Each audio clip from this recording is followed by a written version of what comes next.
na host naman na si Kuya Kim Atienza, ginugugol niya ang panahon sa paglangoy at pagtakbo. Taong 2010 nang ma-stroke at atakihin sa puso si Kim. Napakabigat ng schedule ko.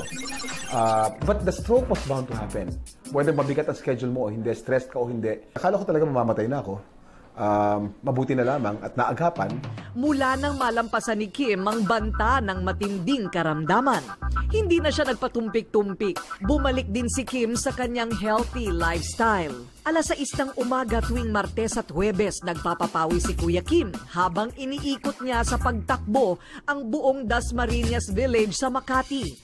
Kasama ko sa team kanta si Gilbert Remulla, of course. Nakasandang si Bel Daza. Hello! Carlos, the beautiful Ann Curtis. Sarap talaga mag-exercise kasi ang pag-ensayo ay maganda para sa puso natin, para sa katawan natin, para sa itsura natin, at para sa ugali natin.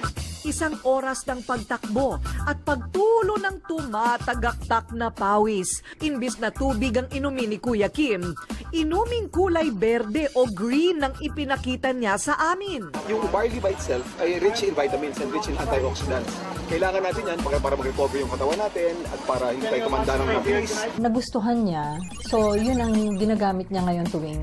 Actually, hindi lang sa tuwing tatakbo araw-araw niyang iniinom. Mayaman kasi ang barley sa natural nitong enzyme, folic acid, chlorophyll, organic sodium at marami pang iba.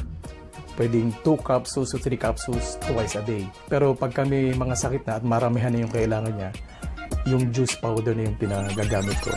Kasi mas marami kang kailangan na mga nutrients para sa katawan. Yan ang sekreto. Ang mga sikat na artista, hindi lang sa mga shooting laging abala, kundi maging sa pagpapaganda ng katawan nila.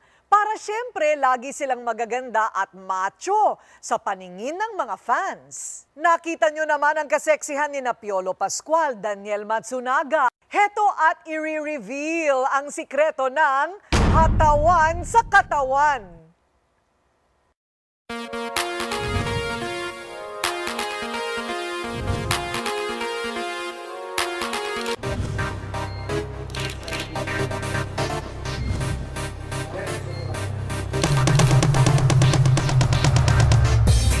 Natural diet din ang sikreto ng ultimate hunk na si Piolo Pascual. Kinaiinggitan ang hanep niyang katawan. Aktibo ngayon si Piolo sa triathlon. I got into sports na I would say tinitest yung kakayahan ko in terms of endurance, resistance, and how else I can improve my immune system. Kahit busy si Piolo, may panahon siya sa pag-aalaga ng katawan.